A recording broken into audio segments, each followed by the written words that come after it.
Kao, ajde, 1, 2, 3. Kao prvo... Mora bi da sedem. Evo nas u Parizu kod Viktora Šekularca. Dobar dan. Dobar dan. U tvom stanu. Mislim, ti si fotograf. Ja sam umetnik.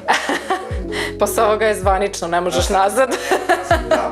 Pošto ovdje ti stalno u Parizu kad čega se baviš, to je nekako podpitanje kao koji ti je socijalni status i kako praviš i tako to.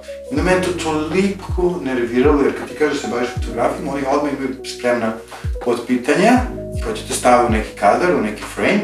Ne, hoću da obrišu sve te neke granice između čak i fotografije i drugih medijuma. Znaš, nešto može da počne kao fotografija da završi kao skulptura. To mi se desilo letos u nekoj rezidenciji.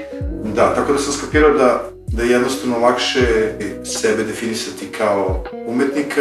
Da, zato što mi je majka slikar ili šta ima neki kao neću tom kao lakše je da slikam kamerom nego da slikam četkicom i nekako sam otišao na tu stranu.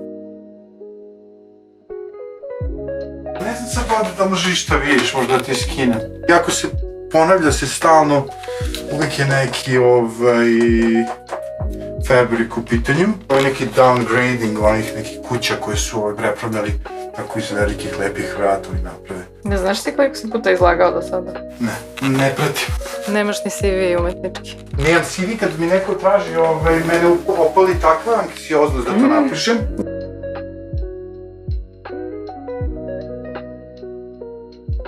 Ne znam gdje je svetlo, kako je svetlo bolje. To su sve tvoji radovi. Da, imam toga brda i napravio sam par tih nekih knjiga. Ovo se zove La peur de la vie, Fear of life, strah od života. Evo je. Evo ga, kako se on kako je dobro. Voltaire.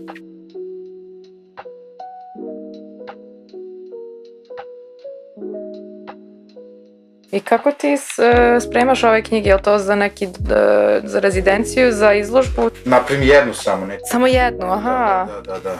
Su sve metroji, ovo je metro, kad ga renoviraju. Ovo je kamera, ovo je neki ekran. Čekaj, aha.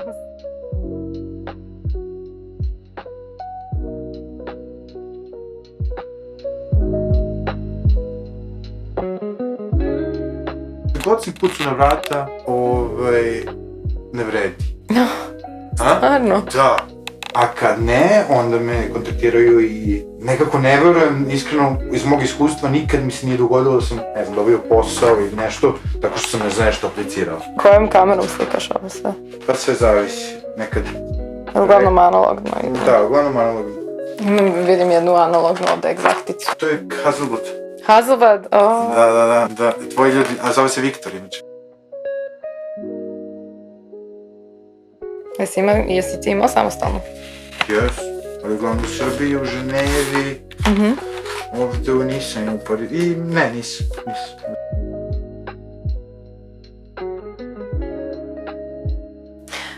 Od kada si ti u Parizu, Viktore? Kako si došao ovde?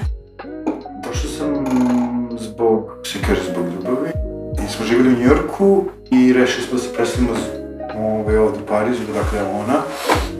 Nikada u životu ranije nisam mislio da ću živjeti u Parizu, mislim se tripao kad sam bio mali, da ću živjeti u Berlinu ili u Londonu. Kako ti je ovde posle toliko godina?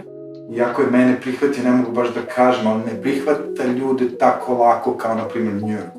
Si za 3-4 dana Njujorčanin, sve je slučajno, da, ništa ja nisam kriv.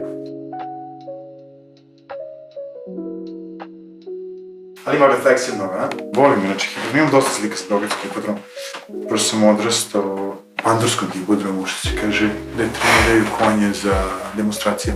Volim konje, da. Ali sam jako te konje koji služe za razbijanje demonstracija i iste one koji bi nas posle toga napadali. Najlepši konje na svijetu.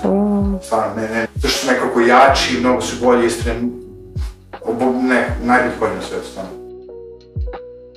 Jesi radila nekad Salt Prince? Nisam, ne. To je interesantno. Bio sam pre neki dan na vrhu neke planine, tu se popio na 4000 metara i kako se popio, padne mi kamera i razbije se. Ne treba mi više sad što. Ali mi je trebala taj dan na vrhu te planine. Ne, ja sam imao kamere bukvalno svuda. Najviše slika me od Demi ta kamera. 50, 35-icom i onda mi svi ovi objektivi idu i na ovaj, Čekaj, nego si brzo. ali i onda ne moram da imam duplo objektive kad idem negdje. Ti radiš i komercijalno i ovako za sebe, mislim, uglavnom, je li tako? Da, uglavnom neki iščešeni brand koji ima toliko slobode da može sam da radi, a opet mnogo luđe od mene. Dobro, ti smatraš sebe onda malo ekscentričnim kao... Pa ne, ali smatram da sam, kako se to kaže na srpskom, ne znam je reći više. Edgy. Edgy. Šta bi i savjetovao mladim ljudima? Pa, it doesn't matter what you create if you have no fun. Have fun, that's it. Pa ne, samo se zeznite šta, to je to. Više nego ikad, sve odmah javno i sve se radi za lajkove. Art je potpuno kontra te priče po meni, barem. I treba da se uživa u tome i da se to tako